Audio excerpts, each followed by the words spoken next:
DDG episode 247. My name is Dave, and I'm joined by Michael.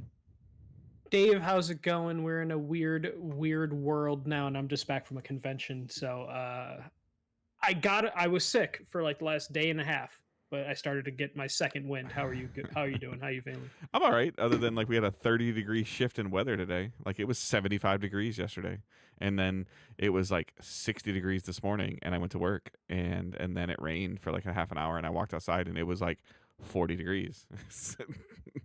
I'm like I'm gonna be annoying this summer and spring because I have a house now and a backyard. So like even though I've been not feeling well the last 2 days, I still go in my yard, touch some grass. I own grass, Dave. We're gonna he's gonna take a laptop outside and record outside one day. Yeah. I mean, I planted a bunch of flowers the last couple weeks. I planted catnip. You best say you live in Chicago, right? Like it's gonna snow.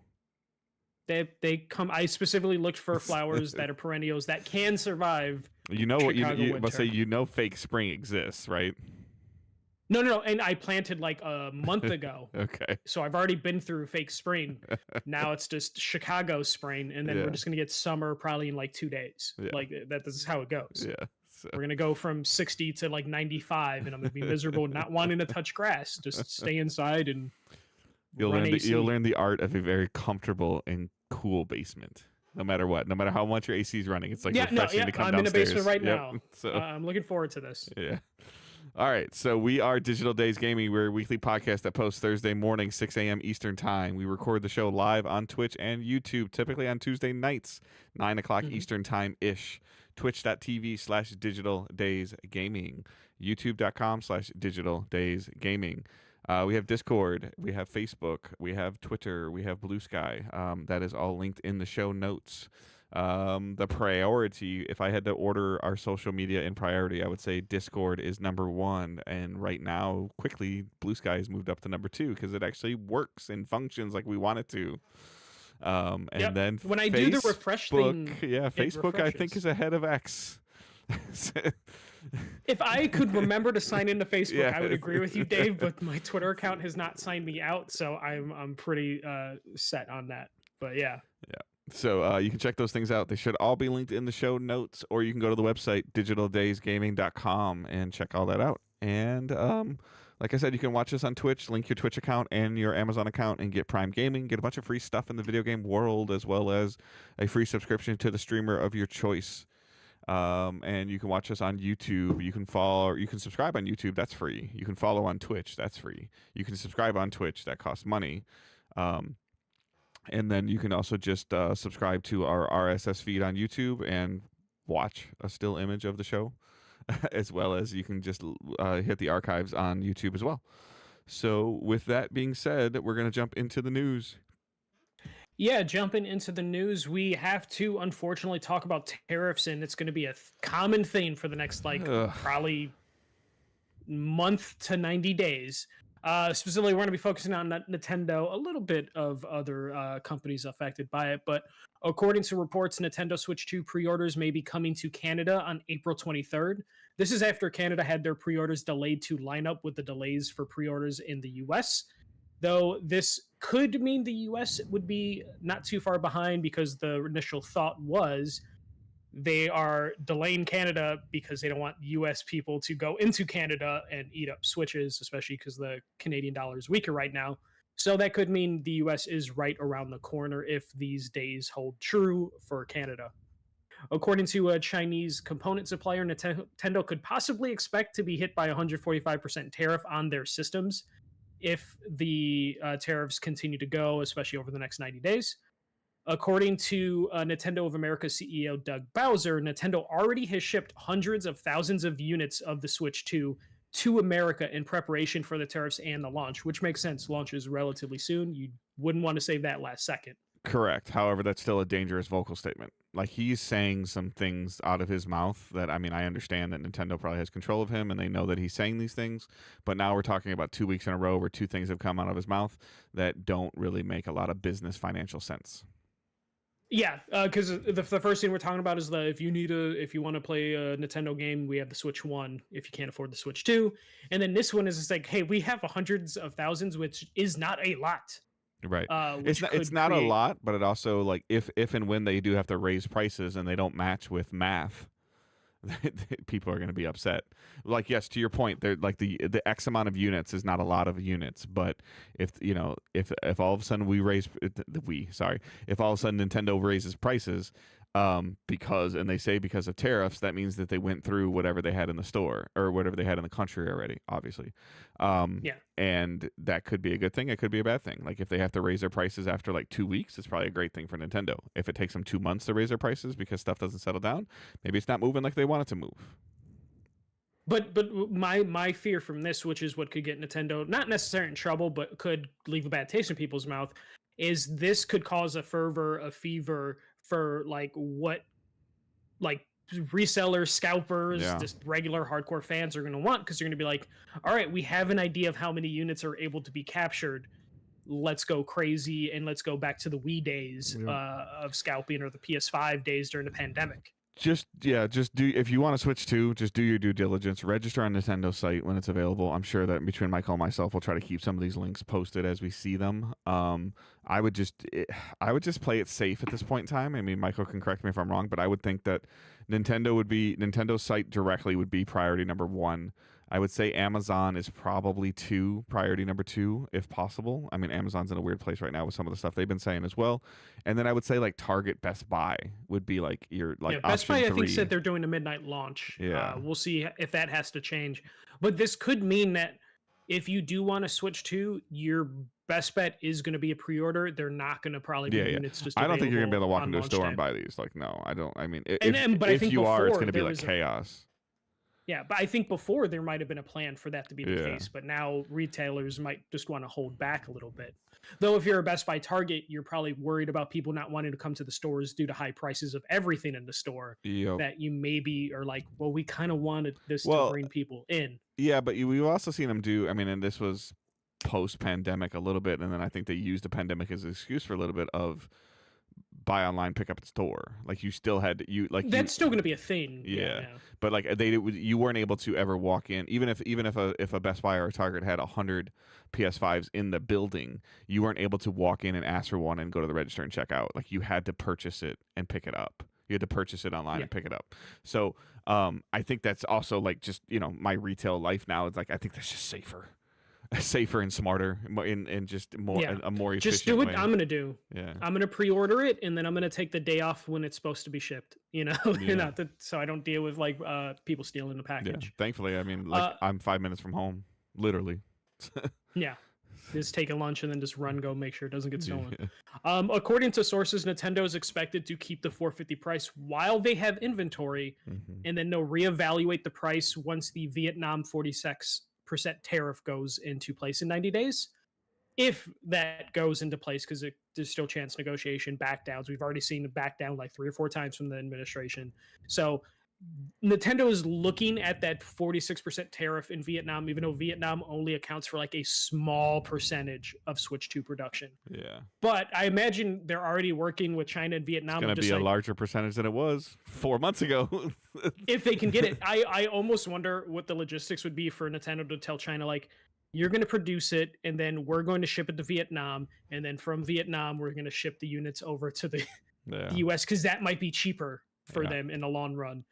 Than the tariffs, to just ship it from one country to the other and say that country made it, throw it in a box that says made in Vietnam, and then ship that over to the US. So that's what Nintendo's looking to do. So you would imagine 46% tariff on, or 46% price increase to the Switch 2 is what they're aiming for, if that holds up.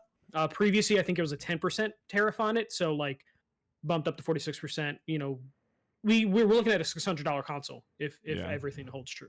Yep. Phones and computer parts have been made exempt from the tariffs because Apple basically like put the muscle on the administration. Yeah, phones like. For sure. I don't know. I mean, I was reading something. Computer parts were included, but like pre-built computers. Like I think if you're trying to order a graphics card or order a motherboard or order a processor, I think that's a little different than if you order a PC like pre-made. This depends on who books more hotels and golf courses. With the administration, who's going to get that.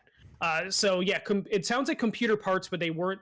It was one of those. We've been getting a lot of like blanket statements that like then later on we find out there's more to it. So phones for sure, pre-built computers, because Apple basically kind of put, they strong armed them a little bit of just like, hey, let's do something about this.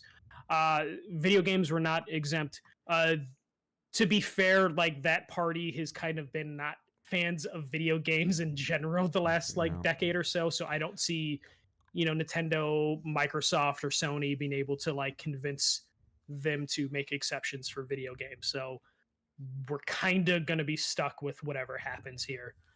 But yeah, Dave, if you're Nintendo, like, are you stressing the fuck out right now? Or are you just like, we'll get through the storm because we're Nintendo? I think a little bit of both. I think that it's not directly impact. It's not having like a direct impact like today, like to the point where they've got units in the country. Like potentially there's units in Mexico or Canada also that like if that they can move things around. I mean, these are all businesses. These are all smart people. And these are companies that for the most part like know what they're doing. But I do think that eventually, the hurdle is going to arrive. Like, it just depends on how long some of this stuff acts. Like, this is directly impacting my job right now.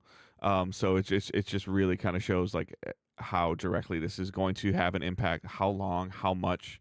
There's the belief that it can't stay so high for so long. Like, this is just a strong-willed person or strong-willed administration versus a strong-willed country. There's a lot of dynamics going on into it, and it's just leaving some uncertainty. But I think that I truly believe in trusting systems and processes, and that will let them do their jobs. Like, let them do their jobs, whether you agree with it or don't agree with it. What the administration is doing, what the administration is not doing, et cetera, et cetera. That we as foundationally, it can be a little rocky sometimes, but foundationally, as a country, we have systems and processes in place that have worked for a very, very, very long time. Some of it needs to be tweaked a little bit. Some of it doesn't need to be tweaked, but at its core, like stuff should shake out. The current administration just really, really, really likes to rock the boat and have some pomp and circumstance going on. And that's kind of what I feel like we're getting. And it's just it's lasting and acting a little bit longer than I thought it would. Not to get too like political, but like the thing that I think will ultimately save us is like, so currently the current administration, it like you said, it's a lot of pop and circumstance. They're trying to break as many things as possible for whatever reason. Like, we won't go into that, but what might save us is being a very capitalist country that's run by companies. Mm-hmm. Is why Apple was able to be like, no, our fucking phones are going through, our computers are going through. And it's like, okay, cool, they are. Amazon will definitely step in at a certain point being like, our whole business is selling cheap shit from other countries on our platform. You're going to see those companies kind of step up and make a lot of noise. And it's going to be one of those things where, since we are a capitalistic country, the stock market, we've already seen it take like 3 or 4 swings in the last week, one way or the other. And whatever happens with the stock market, when it goes into red, they back down a little bit. It goes into green. They do something. It goes a little into red, and then we back and forth, to where I feel like the companies that are actually running things aren't going to let things go that far. But it doesn't mean we're not going to have a rocky 90 days or whatever it's going to be, which means this could be like a rough time for Nintendo come the holidays, depending on like if things aren't figured out by then. The stock situation is not going to get better. Like, that's the thing. No, but it's going to keep swinging back and forth. Yeah, but that's the part where the stock situation suffers. If they can get them in the country, you're going to see like, oh, it's easy, and like I'll just throw some dates out there. It's easy in mid-June. Like, oh, a whole bunch of units came into the country in mid-June, and they're gone by early July. And then it tightens up again, and like, oh, we don't like, they're scarce for July, August, September, and then it swings the other way again. And then they're available October 1st to October 15th, and then poof, they're gone, because like people are like just pouncing when they're available. And this happens with just retail price. And then to your point, like, gosh, who knows what would happen with any kind of scalper prices. I mean, I've even toyed with the idea. There's certain things that are kind of on my list that have always been on my list. Like, I'll just use the generic example, and I even looked into it, and I don't think it would fall under this window. But like if I'm gonna buy Owen like a really cool Lego set for Christmas, like maybe I need to buy it now, like right now. No, but that could be an issue because then you have to check. Okay, I think those are like Sweden or Finland. It's like, okay, what is the tariff they're going to get hit with 90 days? Well, my concern is in my mind if it's going to be if I was going to buy him a cool Lego set for like $150 and I go to buy it in September, October, is it going to be $250? Like, or is it not going to be there because they scalped it now? Yeah. So it's just kind of one of these things where it's like, there's I'd have to really backdate it in my mind, but like my PlayStation 5 is original, is OG. Like, and there could be a time where, God forbid you turn it on and poof, it just, like it can happen. I mean, we'll talk about in the next story. Yeah. What's happening around the so, world. like, do I need to buy do I need to buy a Pro? Should I buy a Pro? Should I buy another PlayStation? Like, I mean, obviously I need to buy another PlayStation, but I meant, do I buy another basic PlayStation? Like, do I, why at that point in time? Like, it's like only like 50 or currently it's only like $50 or $75 more for the Pro. Like, I'd kind of be a fool not to buy that. We're in the process of potentially like redoing our bedroom, and maybe I move the TV from the living room to the bedroom, which means I need a new TV for the living room, which means I need to do research and get one that's going to be HDMI 2.1 and 4K and all that, all that stuff. And do I buy that now, or do I wait this whole thing out and buy it next year? Like, there's so many things that are factoring into people's decisions, and I hate being like pawns on a board. Regardless of what your political beliefs are, we're pawns on a board. Yeah, we're fodder. Like, as normal citizens, we are fodder. We're pawns. Like, we're just watching at this point. Like November of next year is when like stuff can happen, but like for the next year and a half, it's gonna be kind of rough.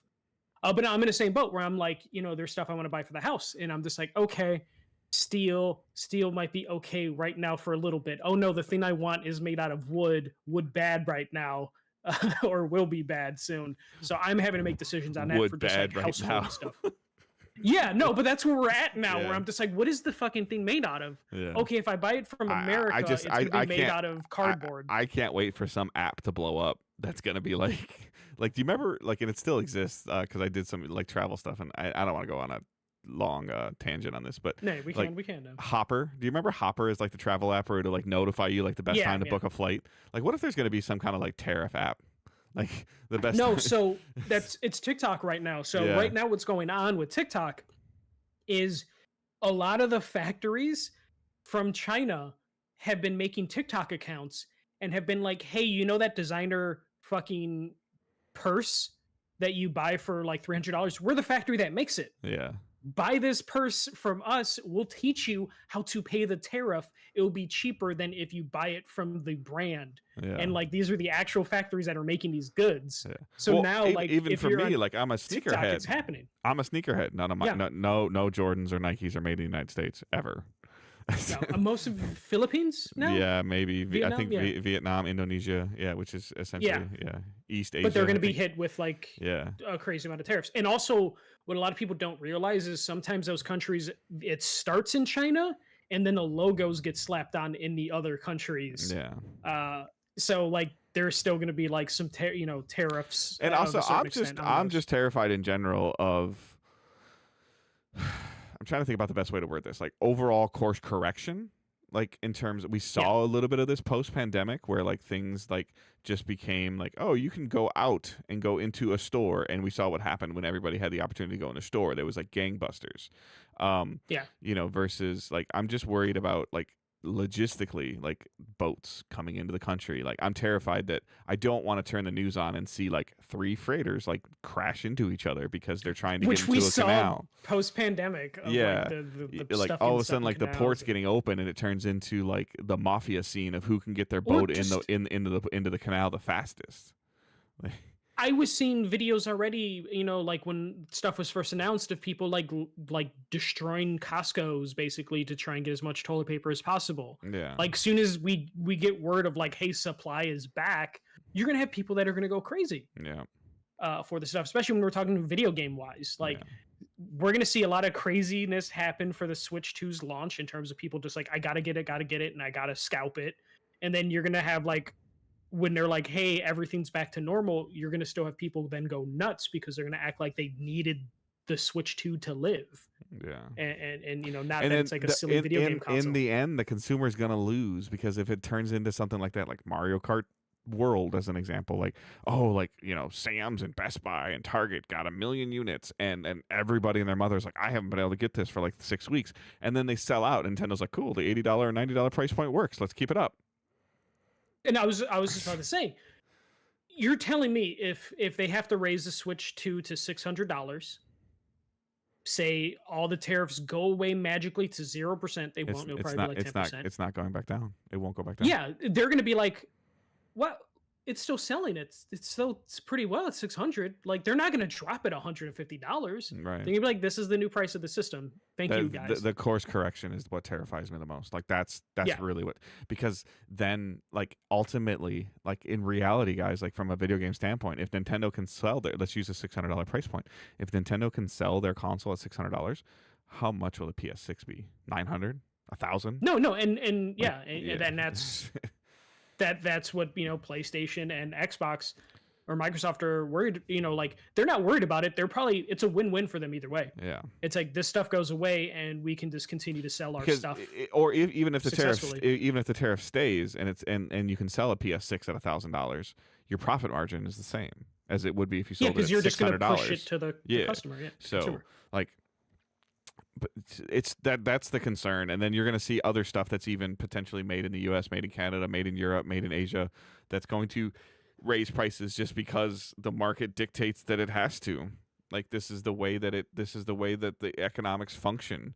If you sell a basket, if I make a basket that I make it in the United States and I sell it for $20 because I made it by hand and I made it in the United States, and my competitor, my neighbor, it like ships their stuff in from China and they sell it for like $10, and then they're able to sell theirs, like, now the tariff exists, so they have to sell theirs for $20. Like, why wouldn't I raise mine?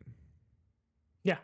Like, yeah, no, and that is going to happen, and prices aren't going to deflate. Like, it's going to set new standards for the competition, and it's going to lead to just like higher prices in general for everybody. Consumer doesn't win on this. It's going to devalue all economic funds, all money, regardless of the country it comes from. Yeah. And moving on to the next thing is Sony is raising the prices again for digital PS5s in the UK, Europe, and Australia. So prices will increase yet again for those regions, anywhere from 40 to 100 euros. I'm just going to say euros because I know not all of those countries use euro, but it's $40 to $100 in that currency.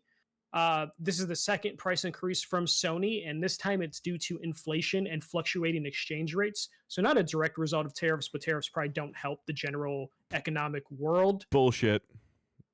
Sorry, it's just bullshit. So, like, yeah, they're just, it's the same thing. They know they're going to raise prices in the United States. They're raising them in Europe beforehand because they know they're raising them in the United States. Like, it's happening. And so this is going to sound crazy to some people, but because the US is the biggest market, there could be a little bit of how much can we raise the prices in other countries before we have to raise the US price? Like, it becomes a game of margins at that point. So it's a possibility. They're like, hey, we're going to make these countries eat it a little bit so we can delay raising the prices in the US. The disk drive consoles and pros will not see a price increase. And the standalone disk drive has actually seen a price reduction of about $10 of equivalent in those countries.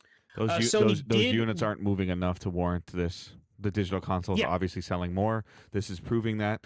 And the fact that the disk drive is getting a $10 reduction means that it even is not moving units at all. So people are like, no, I'm not. I'm just going to go more. It's like, Michael hates this statement, but more and more and more people are going to go, fine, digital's good enough. It's okay. Especially if that's just what's available in the stores. They're just going to naturally go there. Especially, like, I hate it, but like, as a consumer, sometimes I'm lazy to where I'm just like, so I got to buy fucking two things? Mm-hmm. Like, no, just give me the. Or you leave thinking you had the second thing and you don't have it, and you're like, I'm not going back. Yeah, you're just like, fuck it, I'm not dealing with this. It took me this long to get it. Sony did warn more regions could see price increases soon. It's almost like you and I worked retail for 20 years. Yeah. I honestly do think this is it definitely the exchange rate is definitely fluctuating like crazy right now because it is like, global economy. But I do think this is just a combination of just everything of we are increasing prices everywhere because we're trying to push it off in some of our bigger Yep. markets. It's a global economy problem because we live in a economic superpower country. Yeah. Like there's a reason why like when stuff was announced, like everything kind of broke around the world. So yeah, this sucks, man. I honestly would say this is the third price increase that Sony's done. So we had the first one back in I think August 23, and then I would include the Slims as a price increase because every generation the Slim consoles come with a price drop because the console's cheaper to make, and that year we didn't see a decrease in price at all for the Slims. There was a little bit of an increase on some of that pricing stuff, especially when you include the disc And drive. we know, like, retailers know the Switch 2 is coming. Like, we know it's coming in less than 2 months as of recording the show. And I'm not seeing bundles. I'm not seeing sales. They're not even in a high priority. Companies aren't even in a high priority to move the Switch 1 units. They're just like, it's fine. Like, if we don't have the twos, maybe they'll buy the ones.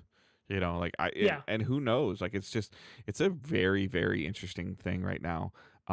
And this also, like, in the immediate time frame, like, we might never realize this is going to affect the next generation of consoles from PlayStation and Sony, and therefore a graphics card also, because they're probably just going to be like, we're just going to pause research and development on new stuff right now for about 6 months. Yeah, this is going to prolong this generation, which already feels super long, even though we're only halfway through it. Yeah. Like, I also can see like Nintendo, like, they probably have a surplus of Switch 1, Switch Lite, Switch OLEDs already in the US, around the world, in different countries. I could see them dropping the price on those units just to sell something if they do have to release a Switch 2 at $600. Because what did we get? I guess this just jumped in my head. Is it Donkey Kong Bonanza and Mario Kart World are the only two, like, and the new the new From Software game are the only two, Dustblood. Dustblood's next year. Yeah. Okay. So are the only two Switch 2 exclusive games, right? That wheelchair game, I believe, is a launch game, but that's I think digital only. But is it coming to Switch? No, that's Switch exclusive.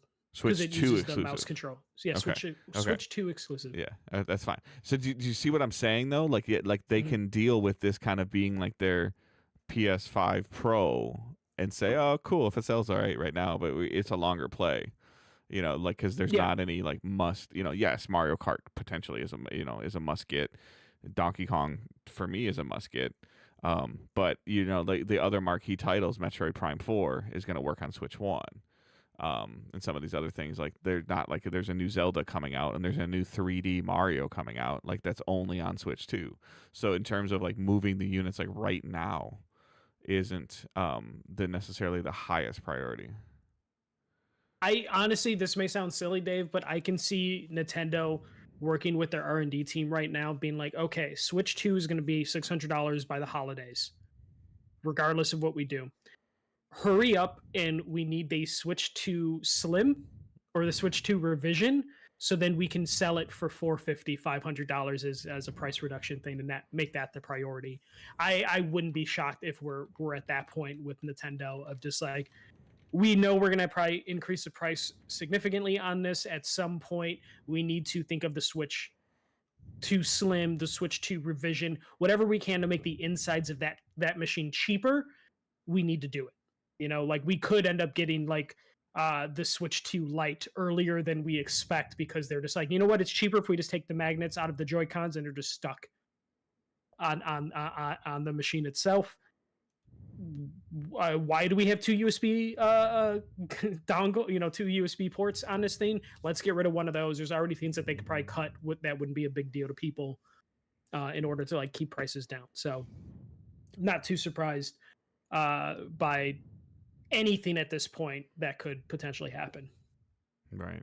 But we'll move on to the next one. This is just a quick one. Elder Scrolls Oblivion screens basically leaked. And a shadow drop is expected next week. Virtuos is the developer supposedly on this game, and basically someone scraped their website and then we're able to pull screenshots that were hidden on their website showing comparisons to the original 2006 game and a 2025 version of the game on their website. Looks really good, way more of a remake that I was expecting. But a lot of outlets are saying it is going to be shadow dropped, and it is going to be shadow dropped next week. How? It'll be Xbox and PlayStation and PC. So who's having the event? I guess Bethesda would just No, I say, know. Fuck it. This isn't something that you can just like release a trailer for and say available now. So unless today's Tuesday, so if it's happening next week, like we should hear something. And usually we have more lead time on Xbox developer directs. I could see it potentially be a state of play thing. Like maybe this deal was signed, before the Bethesda Xbox acquisition.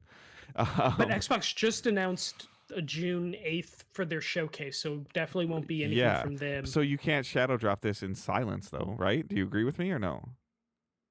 I think Bethesda's big enough that if they want to do their own stream or do what Bungie did this past weekend with Marathon, they could probably do that. Because this isn't like going to rock the world. By now we would have heard about it, though. If this gets shadow dropped, I could see them just being like, hey, we have an announcement tomorrow, and it's just like a full reveal of what's going on, but it's not going to be like a big celebration. You don't think there would be any like they would actually name Elder Scrolls 6 and say, oh, by the way, go play Oblivion now? No, it's just It would just be like, hey, Oblivion. Seems like a waste of time and resources, in my opinion, but whatever. to just put it out before this, because if this is going to be shadow drop next week, it'd be weird why you just don't wait till the showcase in June and shadow drop it then. But I don't know. It seems super weird, but everyone seems pretty confident that it's going to be there. And now that we've seen the game via screenshots from the developer's website, means it's coming. It's just a matter of like, is it actually going to be shadow dropped? Is it going to be shadow dropped next week? I think it's kind of silly to do it next week as well. Right. I think just do it for the showcase. All right, let's get into the meat of everything. Bungie held a live stream where they showed a gameplay trailer, gameplay breakdown. I think they showed content creators playing the game. It was like a 20-minute video, and then we got a cinematic trailer. Is that everything pretty much that was shown Saturday? Yeah. Okay, so they dropped all of that. Marathon will be a premium release, which means it's not free to play. They did not say the price, though Concord was, I believe, a $40 game, so maybe. Yeah, and they also said it's not. I think they said it's not a $70 game. Yeah, so I'm thinking it's going to be $40, $50 game. And it is launching September 23rd for the PS5, Xbox Series, consoles, and PC. There will be no PSN requirement for Xbox or PC. The basic premise for this is players fight over loot, which they must extract successfully. They must extract successfully with to collect. If a team dies, their loot can be collected by other players. Bungie has also confirmed that it will allow players to play the game without the need of a full squad. However, this will be substantially more challenging. Dave, I don't know where you exactly want to start with this. You're the Bungie person. I'm the shooter person. So I think we both can tackle this in different ways. But how do you feel they showed the game or showcased the game? Below average.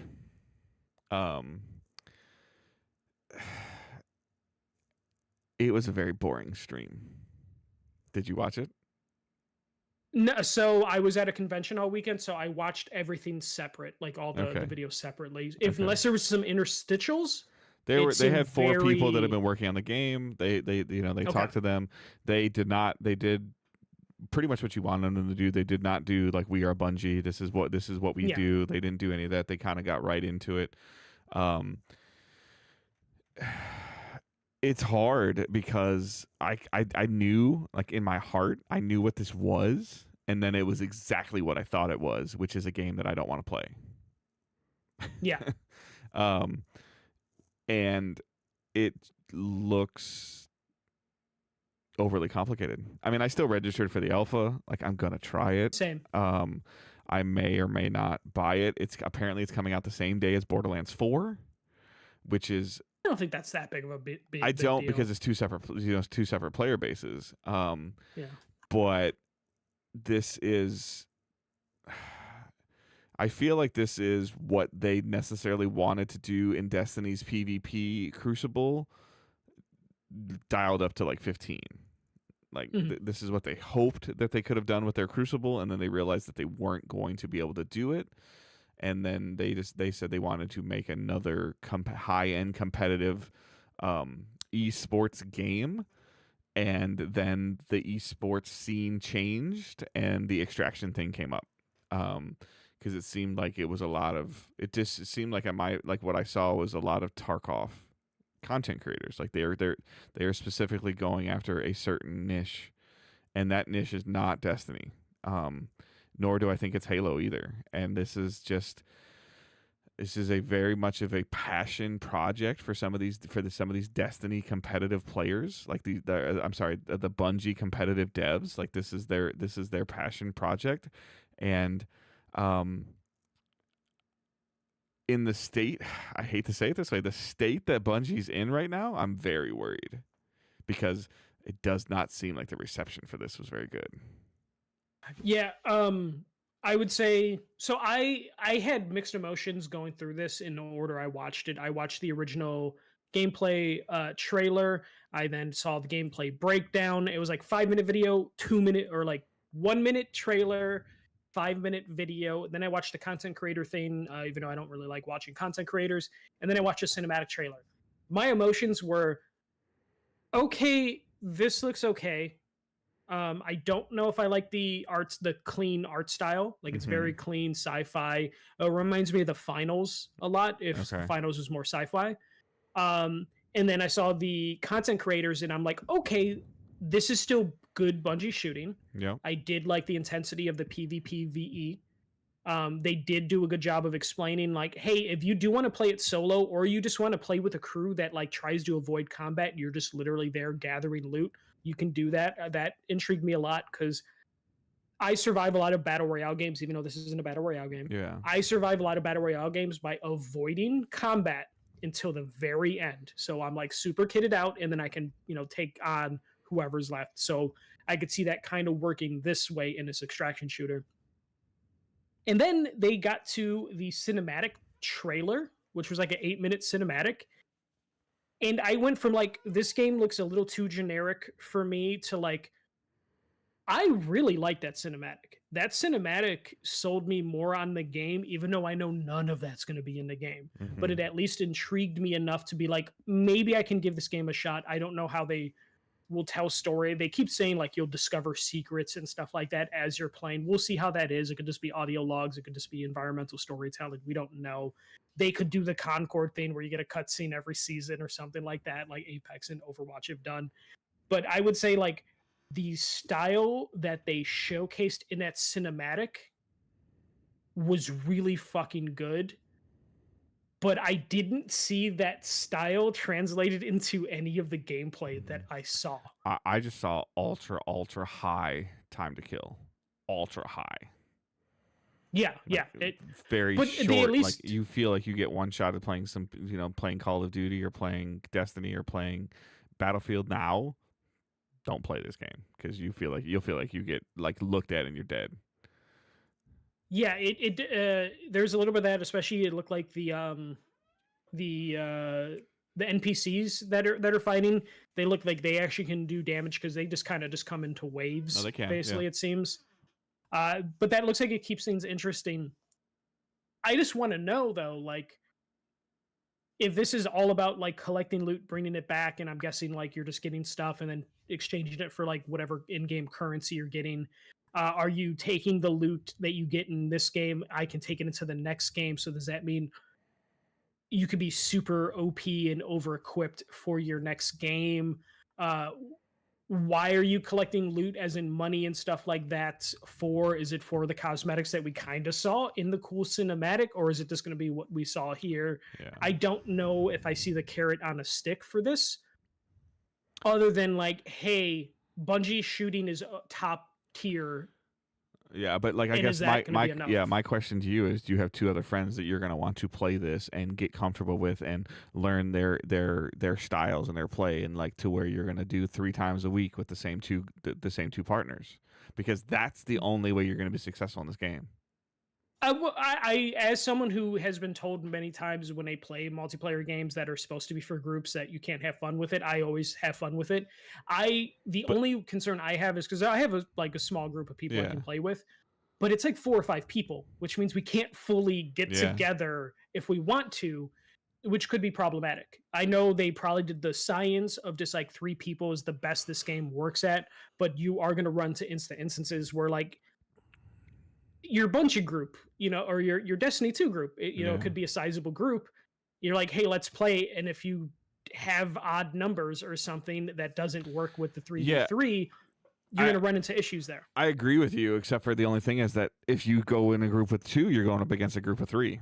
If you go in as a group of 1, as a solo player, you're going against a group of 3. Like, I don't think this game is going to scale based on you. It's going to, We'll see if they have some sort of matchmaking though, in terms of like, they hey, said they didn't. like, did they say that separately? Because I Yeah, know like they said solo. you No, could like go in solo. the thing, like you can go in solo and prove your worth against other teams No, of but 3. I wonder though if there's an option of like, do you want to solo queue or do you want to solo matchmake I with doubt other it. solo players? I doubt it. Like they can't have. I feel like that could be something they add potentially Right. because they might need to. Yeah. So Um, Matt Lowe writes in our chat, like it didn't capture the imagination of Destiny players. Is it not a good thing to go for other players outside of the interest of Destiny? Sure, 100%. It's a great thing to go for other players outside of Destiny. But this is, but at the same time, like Destiny has been your game for 10 years. When Naughty Dog made The Last of Us, they went right after the Uncharted audience. And now when they're making Interstellar, they're going after The Last of Us and the Uncharted audience fans. Um, like there's a lot to think about in there, and how many of those players or those outside players are going to know that Bungie is the top tier shooter, and to where that mechanic is important to them. Are you going to get a Tarkov player to stop playing I Tarkov? think so. What I think is going to be key for them is it being a premium title could bite them in the ass, Mm-hmm. because I feel like Bungie does have the pedigree that a Tarkov player is like, I want to see what Bungie's doing Yeah. now, especially if they're like, Destiny had the problem where Destiny has gone on so long that it's daunting for someone new to jump in without being like, let me look up a fucking wiki Yeah. for what I can and can't do and what I need to do. So if they're like, hey, it's an extraction shooter, you might be like, okay, cool, I don't need to know shit. I could just play and it's just whatever, and it's Bungie shooting, that's fine. But we are in the market of shooters, multiplayer games, our live service games need to be free to play. So if you tell a Tarkov player like, hey, Bungie's got a new game, they're like, cool, I'll download it. Actually, it's $40-$50. That's enough for them to be like, no, I'd rather put that money into whatever free to play game that I'm playing right now. Or half that money. Yeah. Yeah, It's like that's like 3 seasons of content for some of these games. Yeah, and I just feel like you have to in this competitive market that you're in right now with these shooters, like that are going against like free to play shooters, like we've talked about. You cannot afford to swing and miss, and then if you're going to charge for it, like you have to hit a home run almost out of the freaking ballpark, like out of the stadium. It's not acceptable to just eke it over the fence. Like that's not acceptable, because you've got to get these players in, and then you have to get them in for their commitment. Like there was a lot of things that I saw that I was just kind of like looking at the men. I mean, I don't play enough of these games. I don't play Tarkov. I haven't played any of these, like Counter-Strike Go. I haven't played any of this stuff. Okay, but I don't know if you felt this way, if you saw this in the content creation. Those menus, that UI looks overwhelming. That was something that was very confusing, because it's like, hey, you're collecting whatever loot you can, and I'm looking at the loot like, what am I looking for? Yeah. Like, do I want to just take the shield? I saw some things that just had generic currency on them. Yep. How much can I carry? Am I dropping stuff off? Am I limited to how much loot I can take? When can I leave? Like, Yeah. what if I find something really how cool? do I leave? Can I? We know how to leave, but like, when is that available? Yeah, or is it like there's a timer on the match and it's just like, I'm gonna hide in a closet now, Yeah. And just hope the extraction thing comes. It looked very heavy. Again, in my opinion, it looked very heavy mouse and keyboard. Like it just looked very heavy mouse and keyboard. I'm confident enough with Bungie. They I probably am just had a too, lot of but the streamers. yeah. But you're trying to bring an extraction shooter to consoles, in where you've done it with Destiny. You did MMO Lite with Destiny on console, Destiny 1, And now you're trying to bring something that really the only extraction shooter we've ever seen on console is Rainbow Six Extraction, right? There's been others, but Rainbow Six is the like top tier extraction game. And It's not that complicated. you're trying to hop this fence, and I don't know. Maybe there's going to do some more. Maybe they're going to talk about more. They're already in this balancing act, though. Like, this is what I was worried about. So we got this, April 12th or whatever it was. It was the 12th. We got the Marathon reveal. Okay, May 6th, we've got the Destiny reveal. There's a new Destiny content coming. Like, and it's kind of like going, like, you're kind of playing this game of ping pong. And, like, I hope, like, I saw the live stream. I saw the staff that was there on a Saturday, the Bungie staff. Like, it still looks like a very large studio if that's the Marathon team. Like, what size is your Destiny team? Like, there's a lot going on. Well, and then we have the closed alpha starting the 23rd. It said it's going to run for 2 weeks if you sign up through the Discord and all that stuff. I wonder though, like, if it's a premium title, $40, it has to launch with more than one mode, right? Three maps. I think they said 3 maps, and I don't remember. I'd have to see again if there's, but I think there really is it's just extraction. One mode. Yeah. Yeah. No, and that's what I'm saying. Like, and also 3 maps is not enough for like a premium title. They only really have plans for 4, I think, in general. 3 maps at launch, one coming. Yeah. So that's fucking crazy. Yeah. If you look at what like the free to play games do. And I generally don't want to be a Debbie Downer. I don't, but we've never seen a Bungie release 2 games concurrently. I have 2 games active in development concurrently. I think they're a big enough studio that they can. I know. I agree with you, but they haven't done it. Yeah, it's similar to my concern with Naughty Dog making a live service. Like, it's similar. But I genuinely think you're not going to have to worry about them juggling 2 games, because I don't think there's much to juggle with Destiny 2. I think it's going to be very telling May 6th when they do their next Bungie live stream for Destiny. I don't know why I said it that way. When they do their next live stream for Destiny 2, I think we're going to see very much so that Destiny 2 is not a priority. It's not 50% of their mind space. It's not 40% of their mind space. It's like 20% of their mind space. I feel like Destiny 2 is going to casually see itself move into we just have a team enough to keep the lights on sort of scenario, unless Marathon completely fails. I would agree with you, except for they just made they've made some broad statements for the next year of Destiny 2 already. They made some broad statements and got themselves sold to Sony, and that I mean, since they've made some broad statements about the state of Destiny 2 next year this week. No, I know, and I feel like they've always done a thing where they kind of overpromise. Sometimes they overdeliver, but a lot of times it's underdelivered. And I'm just prepping the Destiny. Yeah, no, I'm with you. I'm fine. I mean, I got you. Like, it's just like, especially PlayStation's on the board. I think PlayStation's kind of like, let's just move on from this if we can, and I think that's going to be the case with Destiny. But they've already. So here's the deal. Like, so we got Marathon in damn near active, like fully on board, like 100-mile-an-hour development. You got Destiny in 100-mile-an-hour continuous service. They Sony took Project Gummy Bears away from them, which is supposed to be something Smash Brothers-esque or something like that. MOBA-esque. Yeah, and then to your point, if you start to detour and slow down Destiny 2, what do you do with all these members? Like, that's where more like you can't. I think you can't just move them all to Marathon. I think if you want Marathon to succeed, you probably have to. Like, they might have I think we're at a point with Bungie where it's like you go to the devs and you're just like, listen, we need to go balls to the wall on Marathon, because right now with this 3 maps in 1 mode feels very undercooked for September. And you lead to them of being like, okay, we need to take everyone we can off Destiny 2 to start like Season 2, Season 3, Season 4. We need to get that stuff, get the roadmap going, and we need to hit that in a certain amount of time, or PlayStation's going to make us make Killzone 4. Like, yeah, I'm with you. I'm 100% on board with what you're saying, and I understand what you're saying, and I don't necessarily agree with it, but I understand it. I just think that I'm really gonna have to see what the marketing, and this is really too hard to answer, but what the marketing is going to look like this summer and in September versus is it going to be straight marketing from Bungie? Is it going to be marketing from PlayStation? Like, again, it's very interesting that like Bungie got to do this on their own. Like, there wasn't a PlayStation logo anywhere that I saw on this stuff. Like, and I understand this is part of their deal and I get all that stuff, but like in order to get a new audience, like this belongs like on a state of play. Like this belongs almost getting because you know, like yeah. Well, I was gonna say, as someone who just I watched everything today because I wanted it to be fresh in my mind, so I watched it like an hour before we started, and the numbers, the cinematic thing barely cracked 1 million views on the Marathon channel.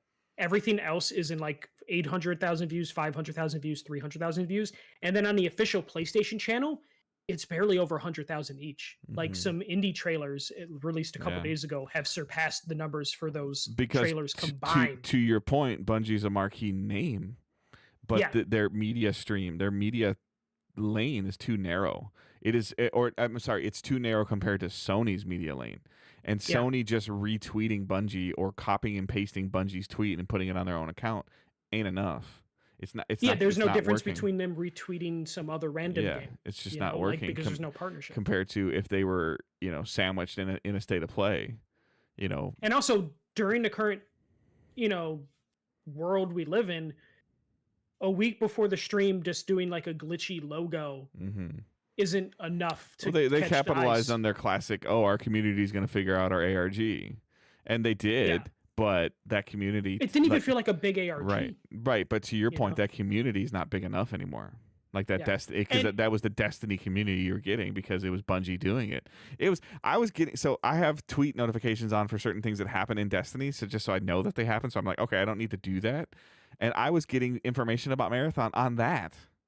And I'm just because they were like, fuck, our main Bungie account was this high. Yep. And because Destiny went so long, it dropped to like the medium level. I'm using my hands for the audio listeners. And like it started really high, but then Destiny 2's popularity kept it pretty high, and then it slowly dwindled to where they blast on those media channels and there's no one really there that gives a shit anymore. Yeah. And it's 15 years. Yeah, it's 15 years since a non-Destiny title. Yeah. I feel like they could have marketed. They should have been teasing this reveal for weeks, not a week. This is this would be very similar to if Insomniac like came out next week and said, "Oh, we're pivoting and going DC now," and they'd be like, "Huh?" Yeah. Like, and it's a very broad example that I'm using. Or they're like, "Oh, we're gonna you enjoyed playing Spider-Man, we're gonna make Spider-Woman or something like that," and they're gonna because we're passionate about doing a complete 180 from what we've been doing, and and we kind of saw Insomniac do this with Fuse, like 2 weeks in a row. I'm mentioning Fuse, and it failed miserably. I would say it's more Fuse than I'm saying DC because that's at least a big brand, and I would have got people excited. I agree. Yep.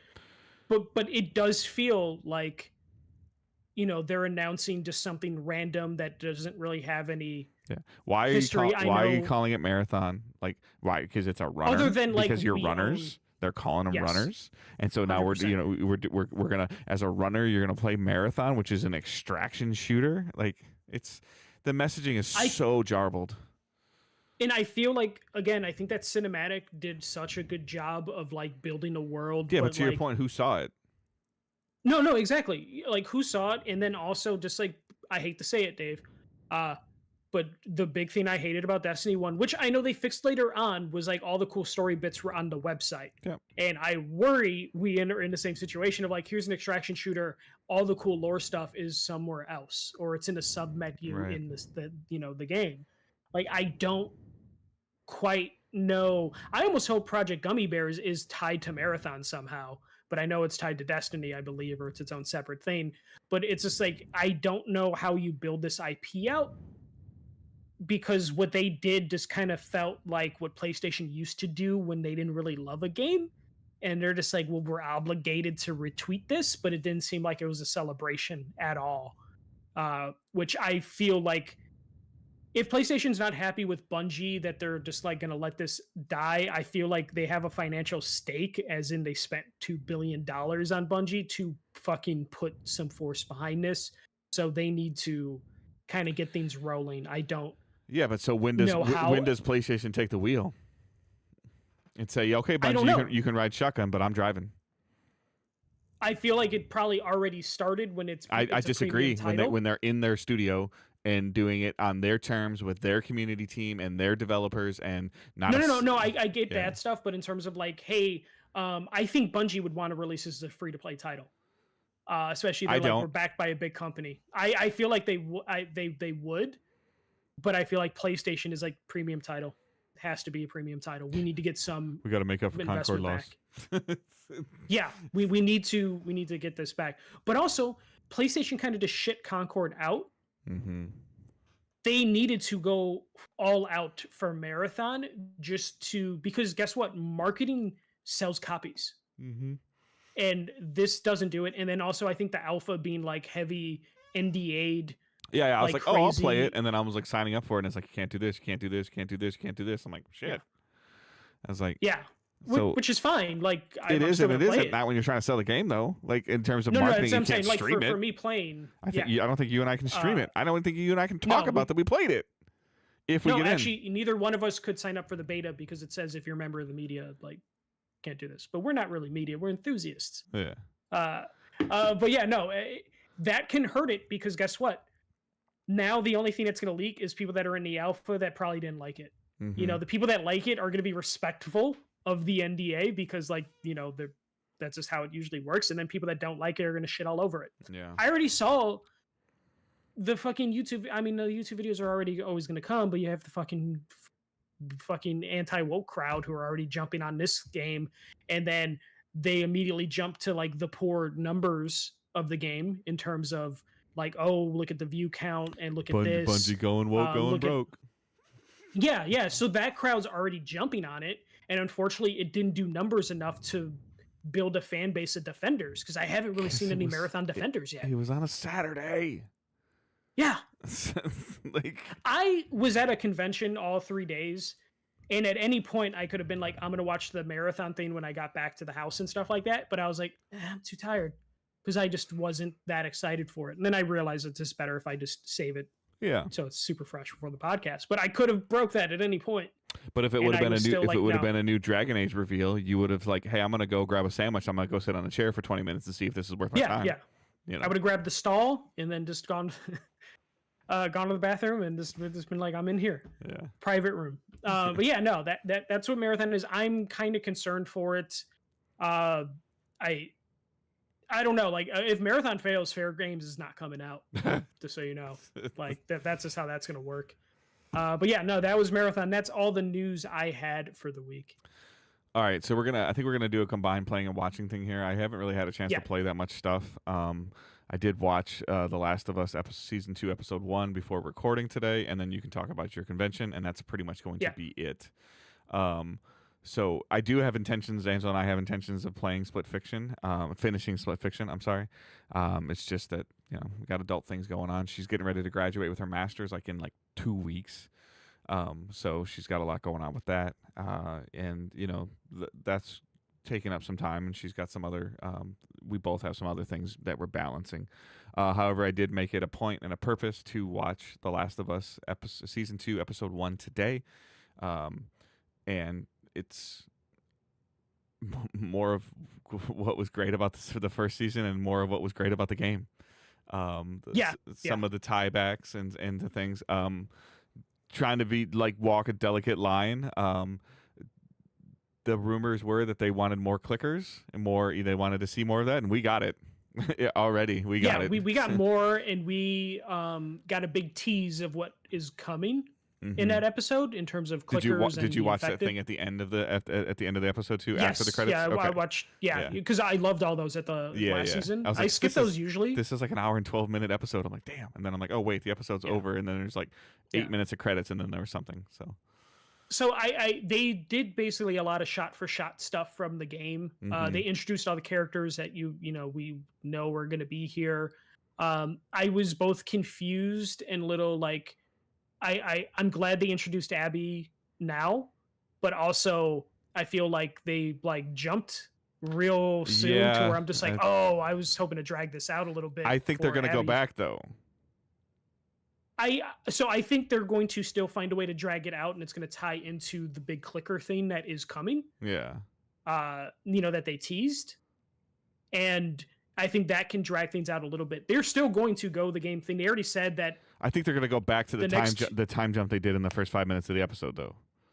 Yeah. Also, the time jumps were happening pretty frequently. Yeah. I think they will drag it out by jumping back in time a couple times before we get to like the big thing that we're waiting for. But I know it almost feels like if they wanted to, they could do the big thing next episode or episode 3, but I think they will drag that a little bit further based on like the teaser for the entire season. Yeah. They can drag that out to the end of the season. And they already said like, this is not going to finish. Like the second game is not finishing in the second season. Yeah. It's going to be 2 seasons for the second game. And I think they said they have a plan for 4 seasons, 5 seasons, something like that, if they want to. But yeah, I really did like the casting for everyone that, we only got a little bit of last season. I think Dina's casting is fucking great. Like she kind of stole the show for me. I think Abby works out pretty well. And Neil Druckmann did do a good job in a interview. I think he did for Variety of just like, because a lot of people, it's so fucking frustrating, Dave. So let me just rant for a second. Okay. When the game came out, people were like, Abby too big, I don't like it. And then they cast an Abby who fits the body type that the people that were angry in a game wanted, but now those people are like, Abby too small, I don't like it. And that's super frustrating. And I think that they're not being patient enough, by the way. Yeah. And Neil Druckmann did a good thing. Whatever you think about Neil Druckmann, whatever, he's still really good at creative stuff, and he has visions, or a vision. And he said Abby was her size because you had to play as Abby in the game, and you needed Abby to feel completely different than Ellie, or else the game would feel the same too much for how long of an experience it is. You do not have to play Abby in the show because you're watching it, so they did not have to think about how this would affect gameplay, which I think is a brilliant way to explain it to people of like, when you play Abby, she felt completely different, and the only way to do that is to make her like a different, body shape. Abby basically played like Joel, right? And Ellie played like Ellie, right? And you don't have to worry about that. When you play Spider-Man and turn into Venom, it plays differently. Yeah. But when you look at Spider-Man and Venom in a movie, they're the same. Yeah, mostly. And that, but it's one of those things where like when you put it in that perspective, it's like, okay, people, please accept Abby for however the actress is, and also to your point, they could ask her to bulk up at a certain point if they wanted to. Though they did show her in current time, and she didn't bulk up, but it's whatever. She was kind of covered. Yeah, but also I think they don't have to rush the timeline because like I feel like The Last of Us Part 2 took place over the course of like a couple of weeks. Yeah. And they could be a little bit more realistic with that once, especially if we're talking about 2 seasons. Like the trip to Jackson to Seattle isn't going to take a day and a half to happen, like it could take some time. And but it would be it could potentially be an entire episode or episode and a half. Yeah, or you do another time jump that says like 6 months later, sort of thing. There's so much that they can do, and I like this episode just made me happy in terms of just like, okay, they know what they're doing. I can't wait to see when it happens. The big thing, the fan reaction to the people that don't know that is coming, how they're going to handle that. But I imagine it's going to be way more mature than the video game people handled it when the big thing happened. But it's still going to be fascinating. It's going to be Game of Thrones all over again. This is one of those shows that even Angela said it, and I agree with her. It's very rare that this happens. Like we haven't watched Reacher season 3 yet because we just want to watch. Like she's kind of like, I just want to watch it. Try to watch it in like a weekend or in like 2 sittings or 3 sittings or something like that. Yeah. She has no tangible desire. She being Angela she's like, we need to watch this week by week by week. She was already she knows plenty because she's seen me play the first 2 games. So she knows more than plenty. She understands the story. She understands what's potentially coming. And she's also kind of grossed out. So there was you can definitely tell that they got a little bit more money in their budget for season 2 than they did for season 1. That bear, the scene looked awesome.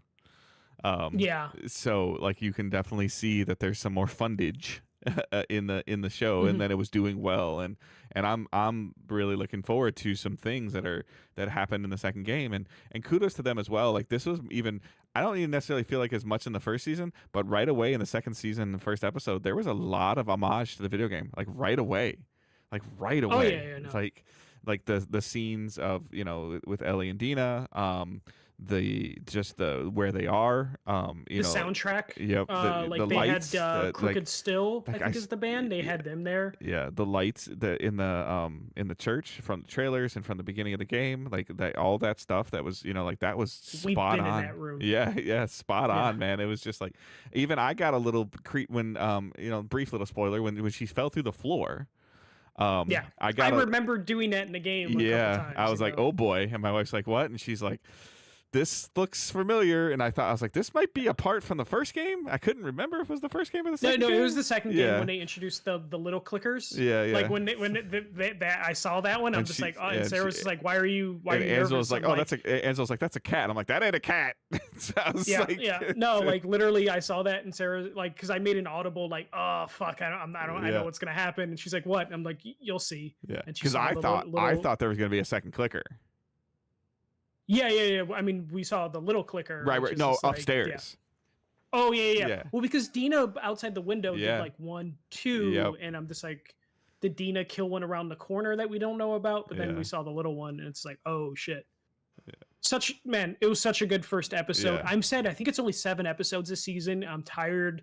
I'm sad about that too, but I'm like, then at the same time, I'm like, I don't know if I can go through this roller coaster 6 more times. Oh, no, I literally was like, the last couple weeks, same thing when I talk about the video game for part 2.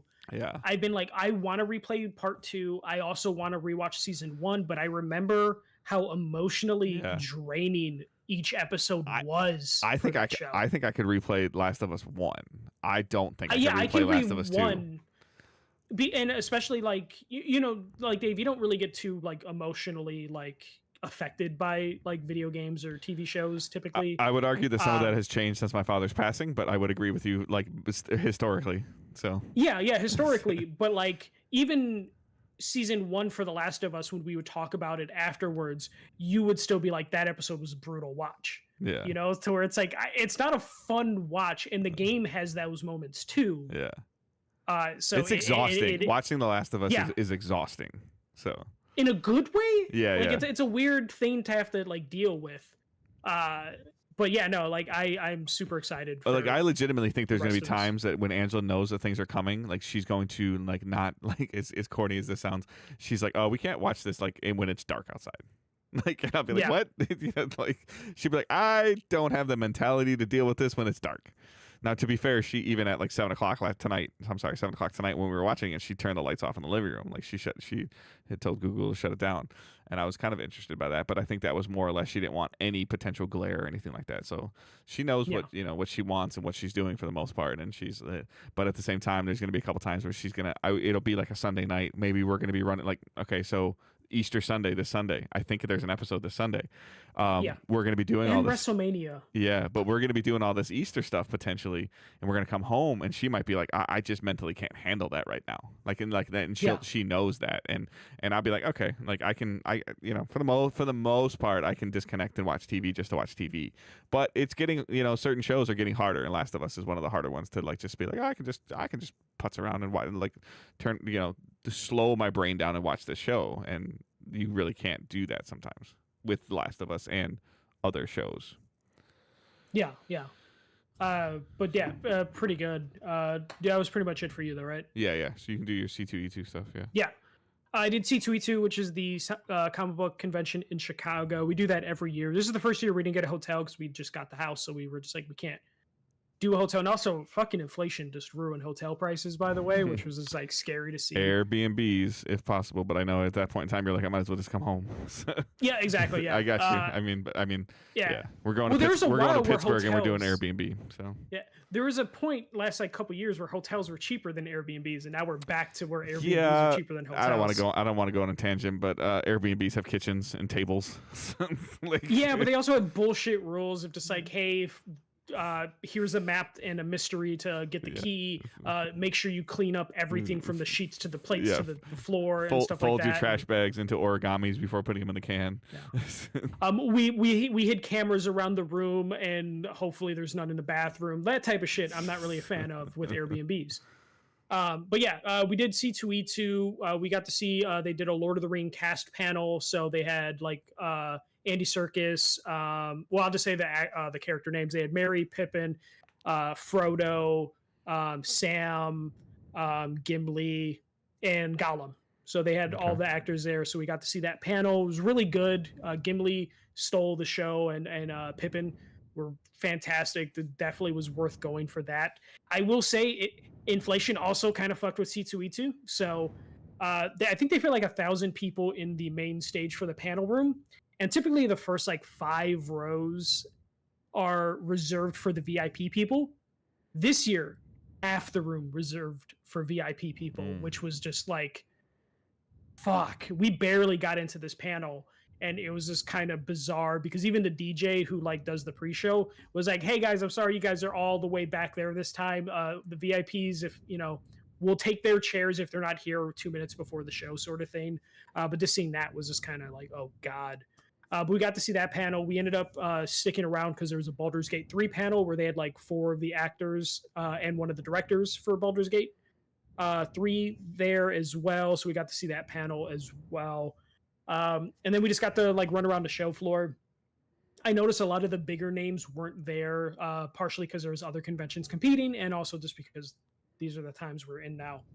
I will say it is kind of scary. There was authors there that basically were like, please buy our book now because paper is going to be too expensive, and I don't know if I'm going to do more prints of this book. So there's a lot of independent authors who were just like a little concerned with like how tariffs and all that stuff is going to affect them, and it didn't really dawn on me all the little things that are going to be affected by tariffs. Same thing in Artist Alley. There was a lot of Canadian like artists that come down for C2E2, and they were like, please don't pay with a credit card. We're only going to be doing cash right now, or we're going to only do some, ways that, they don't have to be like taxed as hard. So definitely spent more time in Artist Alley trying to spend money there directly to artists, because a lot of them are kind of scared because, they need a lot of supplies to do what they do. So seeing that kind of affected here and there was just kind of wild. I do feel 35 years old. Because walking and running around did tire me out, which is scary. Dave, I don't know how you do it. But 28,000 steps on Saturday at work. See, I'm down to 12,000 steps at my job now, and I used to be 20 to 30,000 at my previous job. So like it's taken an effect on me of being dropped down so many steps. You got to pick up like a dad sport, man. You got to start find some basketball, like go play golf. Like go softball. I just feel like my knees are going to shatter if I try to pick up basketball again. I might have to just start using the treadmill more. I got some knee sleeve recommendations for you. HSA approved. Yeah, I might have to do it. I might have to. But yeah, no, C2E2 was super fun. Again, it was the first time without a hotel, so we all just came back, had people crash at our house. So cool. It's so cool that you have that ability now too. Yeah, no, it was super great. We do need to do better job of like setting up a guest bedroom, because someone was on an air mattress. We had a futon that was being used as well. Dude, Amazon, you can get a nice queen size bed frame that you can put together yourself, and a nice. That's basically what we're gonna do. Is basic Amazon mattress that comes in the box and it opens up and expands, and you'll be fine. Like it'll be great. Yeah, that's pretty much it. Bought a bunch of art from C2E2. I started to hang them up. It's nice to actually hang up art. Yeah. We haven't done that yet, so awesome. we hung up a bunch of stuff. But yeah, that was pretty much it. Marvel Rivals Season 2 started. I am afraid to load my character because I believe for the new season, they drop you like 9 levels from where you currently were ranked. So that means I'm going to go from diamond to, I think, silver or gold. And I just know there's hell waiting for me when I jump back into it. So we'll see if I'm still motivated to play that. But yeah, I always have big plans of like, I'm going to play a bunch of Switch games while I'm waiting in line, but then I just end up talking to people or just like zoning out at C2E2. So at 3:00 at work, I had this plan to do something when I get home, and then I get home and I eat dinner, and then I'm like, nope. Yeah, I want to play Rivals after we talk here, but I'm gonna be like, I'm fucking tired now, so I don't know. I'm getting over a cold still. I think I should be good tomorrow. We'll see how it goes. Got some that post convention con flu, yeah. Yeah, no, it's brutal. I was off yesterday and I was off today as recovery. Part time. Yeah, no, it's had to. I'm spoiled now. I did my steps for Monday and Tuesday over the course of the weekend. I'm starting to get to the point now where even when Ansel and I are planning vacations and stuff like that, before it'd always be like, oh, we can come back on Sunday and I can go back to work Monday. And I'm like, we either need to come back on Saturday or I'm taking Monday off. Like, yeah, that's where I'm at too. Yeah, and also I'm not stressing myself out anymore about stuff. You know, I need my own time. I wasn't either until tariffs. So. Yeah, that is all for me this week. Awesome. All right, that's going to be our show for this week. As a reminder, you can send us questions using hashtag AskDigitalDays. Thank you for those who are hanging out in the chat and asked some questions in the chat. Specifically, Matt, I'm not sure why you're awake at whatever time it is in Europe right now. You're kind of worrying me, but I'm sure there's some holiday that I don't know about. But yeah, you can send us those questions using hashtag AskDigitalDays. You can post them in Discord. You can I don't know if Blue Sky uses hashtags, but you can just say question for the show. Yeah. Okay. And you can send us them that way as well, or on Twitter. You can join our Facebook group, join our Discord server. Our Discord server has a Ask Digital Days sub channel in it, so you can put them there as well. We would love to see some questions, and that to be honest with you, the questions would sometimes dictate the agenda. So if there's more questions, then our agenda would be a little shorter potentially, or a little, maybe I would say less filler if we have questions that could be conversation topics for us. So please consider sending those. Yeah, see, Easter holidays, like, yes, I know, but like you get like the whole week off for Easter, Matt. Damn. So yeah, consider posting those questions and everything else. Patreon.com/DigitalDaysGaming is there also. And with that, I hope everyone has a great week and keep moving forward. Don't be a dick. See ya.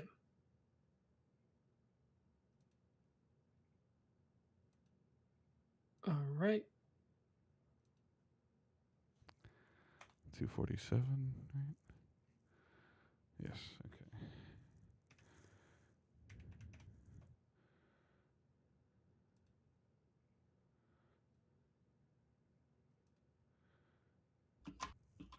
Alrighty, those of you that are hanging out in the chat, we appreciate it. Matt Curry, good. Cool. Matt and Curry hanging out there and letting us know, like, keeping us entertained for a little while. You guys have a great week. We'll talk to you later.